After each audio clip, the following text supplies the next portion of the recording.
Godmorgen!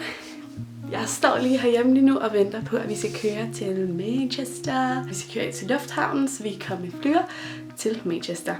Så ja, jeg glæder mig mega meget. Det bliver mega fedt.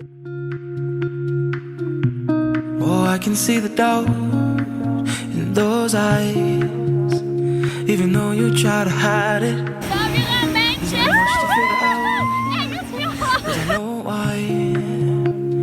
And I won't try to fight it, and I'll be the first to tell you, you were right. Oh, you were right, won't try to say I'm sorry.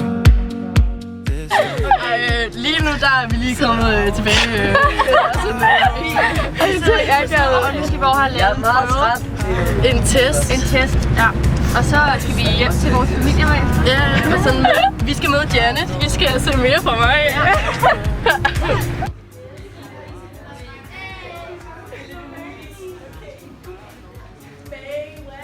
En taxa. Oh my god. Oh my god. Vi nu.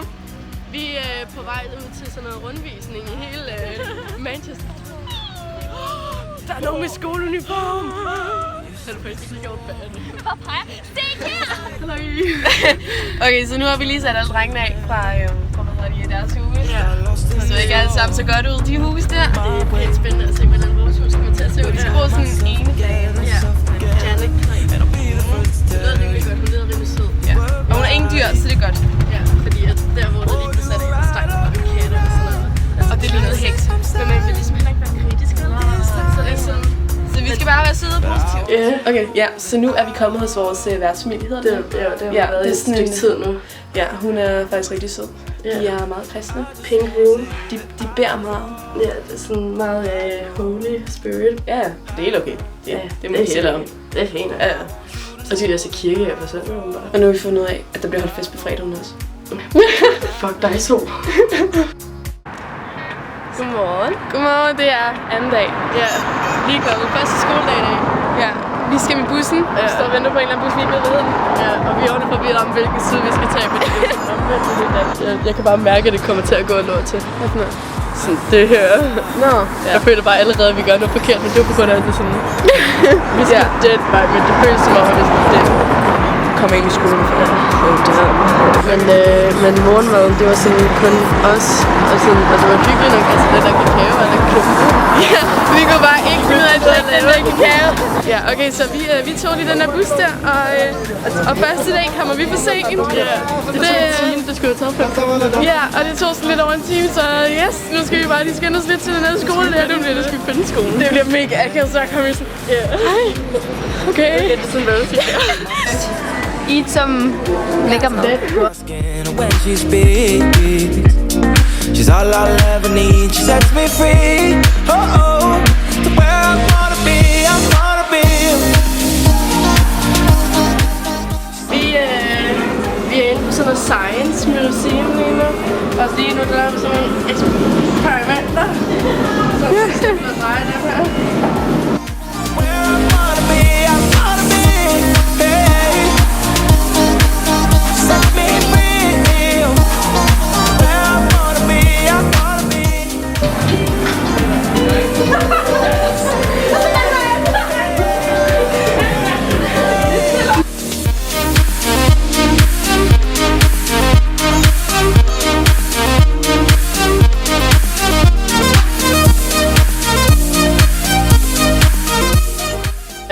Okay, ja, så lige nu så er vi inde i sådan et, hvad hedder det her? Vi er stadig inde på det her science-ting, men nu er vi bare inde, hvor vi er omringet af gamle flyvere og biler og hestevogne og... man kan selv flyve det op. Selv ikke klart for det. Jeg har faktisk prøvet, men ja, så er vi bare omringet af en hel masse gamle ting hele tiden. Where I wanna be. She sets me free. Where I wanna be, wanna be. Nu er vi...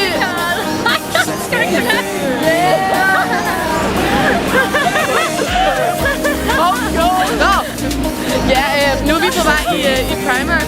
Vi er ikke glade. Er I glade på grund af, at jeg får en ny?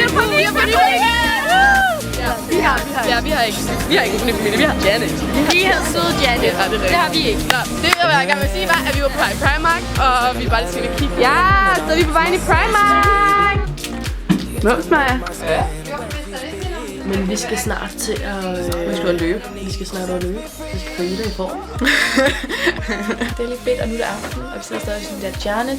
Nej, men hvad hedder så nu er vi bare på vej i seng, og vi fik sådan... I dag der fik vi sådan lidt god pasta med sådan noget spansk. Det smagte faktisk mega godt. Det smagte mega godt. Det dufter også mega godt, det de lavede. Det er generelt køle, ikke? If you know what I mean. Okay. Nu går vi i seng nu. Så, stay tight. Morgen er sammen, det er dag 3. Ja. Med 7. Ja. Og nu står vi her ved bussen igen. Og prøver at nå den til tiden. Det var ligesom... Vi tager den 20 minutter tidligere. Ja, jeg tror jeg stadig kan nå. Jeg tror stadig ikke. Det er lige meget. Det er lige meget. Nå, ja. Vi fandt ud af, hvorfor den der kakao, den klumper så meget. Ja, du skulle bruge varmt vand, åbenbart. Ikke mælk. Nej, det var meget Den er fedt. sådan water resistant, nu er den smag. Ja, det tror jeg også. Science. Ja. Nej, men selvom vi sådan dyppede det ned, så blev det stadig. Ja, det var sådan pænt underligt. I dag skal vi til det der, hvad hedder det, City? Manchester City Stadion. Ja, det bliver virkelig fedt. Det bliver også bare en lang dag. Vi skal køre i bus og rette ind i en anden time for programmet. Ja, det tror jeg. Det er sindssygt. Ja.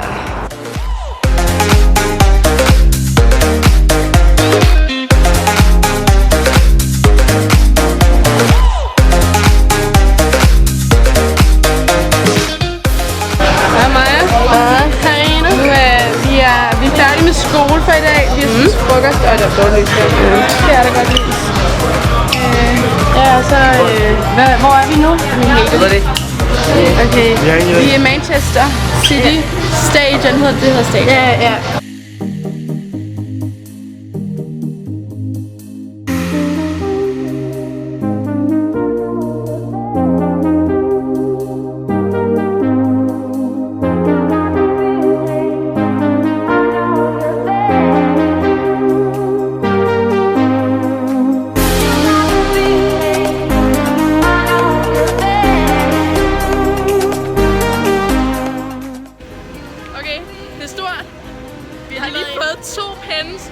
En person, der glemte dem i sådan en self-check-out ting. Så nu er jeg 2 pence rigere. Vi var lige inde og vi var lige inde og musik til i dag. Ja, very nice. Vi har lige været på Manchester. Mit kamera havde ikke rigtig så meget strøm, så det filmede ikke så meget, men ja. Og nu er vi på vej hjem til Janet Clay. Ja. Som ikke engang er hjemme. Hun er ikke engang hjemme, nej, hun er til møde. Ja. Så vi har været inde på det her. Så Manchester. Rapu skal lave mad til os. Det bliver også meget hyggeligt. Skal der blive sådan Rapu! Ja. Så. Jo, jeg kan. Hey venner! Vi har lige, Ida, hun sidder lige og æder lidt. Men, jeg skal lige fokusere. Men vi har været i skole hele dagen. Og vi ville også have filmet her i morges, men det regnede sådan lidt, så det var måske ikke så smart. Jeg glemmer altid ikke. Så bare æder i baggrunden. Men ja, så vi har lige haft time, hvor vi har lavet rigtig meget, ikke? Hun må have det, sidder som Sherlock. Ja. Lavet en fed blik. Ja, og så nu skal vi skal sådan være i Manchester indtil klokken... Kvart i 6, der skal vi ind, køre til et eller andet teater noget. Så pigerne, vi smutter lige på shoppertur. Shoppetur. Der er vist nogle piger, der skal have lidt make-up og sådan noget.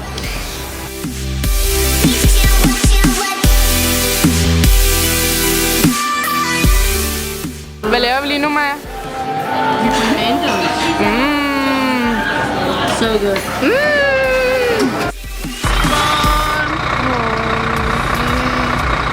Så i dag, der er det fredag. Første fredag. Ja, og det bliver ikke en dejlig dag i dag. Vi skal på sådan noget War Museum, så det bliver mega fedt, så vi skal ikke lave så meget som aften. Men ja, så det sådan bliver ret slap af i dag. Hvad så, Stine? Så? Hvordan går det? Det går sgu meget. Ja. Hvad laver vi lige nu? Vi skal ind på Hvad så mig? museum. Ja, vi skal faktisk ind på museum. Ja, vi skal. Ida, det er derinde. Vi skal ind i den der store der. Jeg føler ikke for at donere noget. Ja, vi donerer sådan her. Ja, og det er sødt af jer. Jeg synes virkelig, det er sødt af jer. Det er sådan recycling i stedet for ligesom at give penge.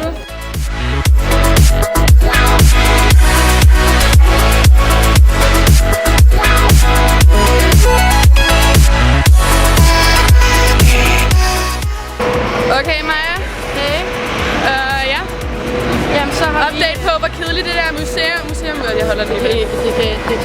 Det kan på ingen måde anbefales. Det var krig, og det var så kedeligt. Men hvis man er interesseret i krig, så kan det være meget sjovt, men det er jeg ikke rigtig. Jeg tror faktisk ikke, at der er nogen af os, der er. Nu er vi på vej over i One Pound Store. Ja, og så skal vi lige købe noget, som vi kan æde. Snacks til Snackies. Så skal vi hjem til Stjerneklage. Ja. Og så skal vi hjem og have noget dinner. Ja. Okay, så hvad er der lige sket lige nu, Maja? Jamen, vi blev da lige interviewet af nogle andre YouTubere. Ja, og det de fik os til at sige var, de har skrevet et eller andet, Ice Bank, Mice, så et eller andet med self. Ja, shelf. Og de fik os til at sige, Ice Bank myself. Ja. Meget sjovt. Altså selvfølgelig en hel masse andre spørgsmål og sådan noget. Ja, så det kommer på YouTube måske på et tidspunkt. Det bliver meget sjovt. Ja, Jeg glæder mig til at se det. Det er mærkeligt, det her. Men altså, ja. Sådan er det jo bare. Sådan er livet. Kendt på, Ja, sådan er det blevet kendt som YouTuber på gaden. De kom fra Amsterdam. Ja, Amsterdam. Han snakker faktisk pænt godt engelsk i forhold til, at han kom fra det der Tyskland. Holland. Nå, ja. Men vi var ikke så gode til det der geografi der. Nej, på ingen måde. Vi vidste, hvor London var, eller hvad hovedstaden var i UK. Og jeg vidste, at den nye Prime Minister, det var det. Ja, det vidste jeg ikke, så klog er jeg slet ikke. Men det er også lige meget. Ja. Ikke? Ja, nu kigger folk lidt på os. Okay, godmorgen. Vi skal til York i dag. Vi er tidligere op på en lørdag. Og vi gad godt lige blive derhjemme lidt, men det kunne vi så bare ikke. Og det bliver nok en meget sjov dag i dag. Men Maja har lige tænkt sig at finde en hjemløs og give... background story. Vi har lige fået sådan nogle en julemand i september. Ja. Nå, Maja har tænkt sig at give den til en fattig, sådan hjemløs. Så skal lige finde en hjemløs, så vi kan give den til. Ja. Yes! Late at night, I lie awake just thinking about your pretty face.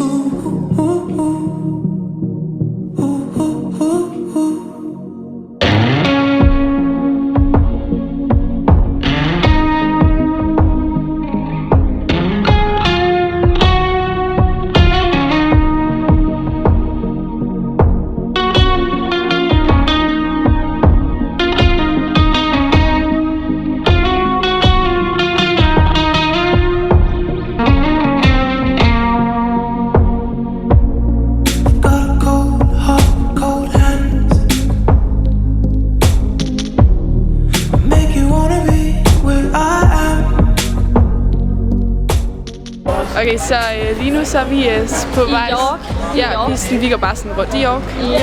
Det er meget Vi lige spise frokost i parken. Ja. Nej, det er da vel, lige se de gamle. Så giver du penge, så? When whippoorwills call and evening is long, we'll come to blue heaven. I took a little lesson, the lessons where the wind is blue. Just Molly and me, we're happy in my blue heaven. Thank you.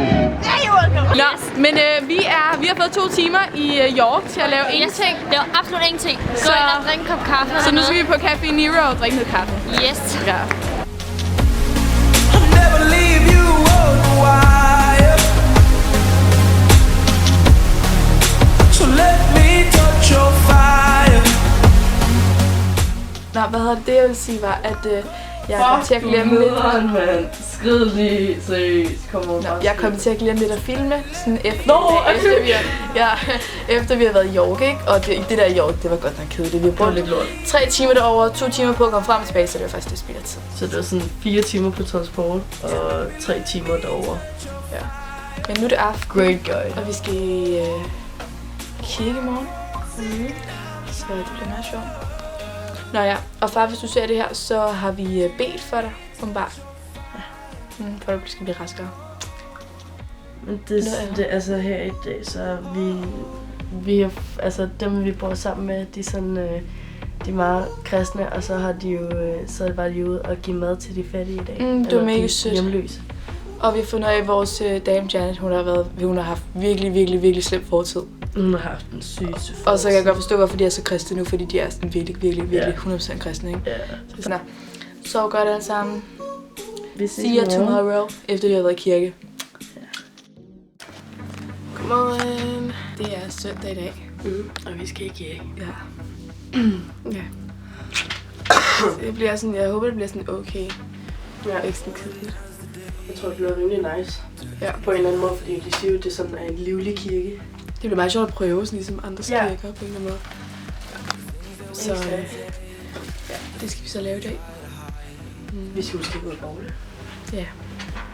Så jeg tænker, vi er i gang med klassen. Og der er nogen, der har spurgt, om vi ikke vil med ud og bogle.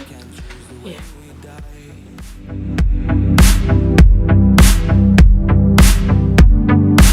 Oh, but we can choose the way we live tonight. Så nu er vi kommet hjem fra kirke. Eller det er faktisk lidt tid, så vi kommer hjem fra kirke. Men sindssygt, det var anderledes at være den kirke. Det var mærkeligt. Det var virkelig underligt. Altså, det var sådan sjovt, men også skræmmende på en måde. Det. Ja. Og de andre er ude og lave alt muligt andet, så sidder vi bare her og været i kirke. Ja. Men vi skal nok lave noget med det senere. Det er virkelig nok. Ja, der skal vi måske lige ud og hygge lidt. Spise noget mad. Lige nu, der skal vi, jeg tror, vi skal have tea time. Ja, sådan lidt frokostagtigt på en eller anden måde, men alligevel ikke helt. Klokken 3 vi. Jeg tror, det er sådan noget traditionagtigt. Ja, det kan godt være. Ja. Men det tog lang tid. Det tog sådan 2 timer eller et eller andet siden, så ved det der service. Ja, det er rigtigt. Og så var der kaffe kage bagefter. Ja, og så var der sådan en lidt sød en, der snakkede til os. Christian. Jeg synes, det var meget sjovt, fordi han er ligesom Christian, og han hedder Christian. If you get it. Ja, fordi han er en kristen Christian. Han hedder Christian, og han er meget kristen. Ja. Han havde nogle rigtig flotte briller. Ej, men det er sådan, vi følte os sådan pænt sådan underdressed på grund af det. Sådan, alle vi har bare haft sådan det her på hele dagen, ikke? Sådan chill out. Jeans og sådan noget. Og så går folk bare i jakkesæt. Og så går folk bare sådan jakkesæt og kjoler og sådan noget. Men folk de klædte om bagefter bandet, hvor Christian han også lige spiller nogle drums. Han spiller drums, og han synger også. Synger han? Han var en af dem, som var oppe og synger. Nå ja, det er rigtigt. Der så en pænt og comfortable ud. Så det? Dear Lord. Det er godt, det kan stå. Det var meget, ja, det var meget sådan gospel-agtigt, ikke? Det var ikke. Men nu er det bare søndag, og vi skal bare stoppe af igen. Og spise noget vandmelon. Du har lige været bad. Ja, vi skal have vandmelon. Helt lækkert. Og noget te. Ja. Det er jo noget, de drikker så meget te herovre. Det er sådan, det er man slet ikke vant til. Nå, men så er vi lige der. Så se. Sophie. Siger.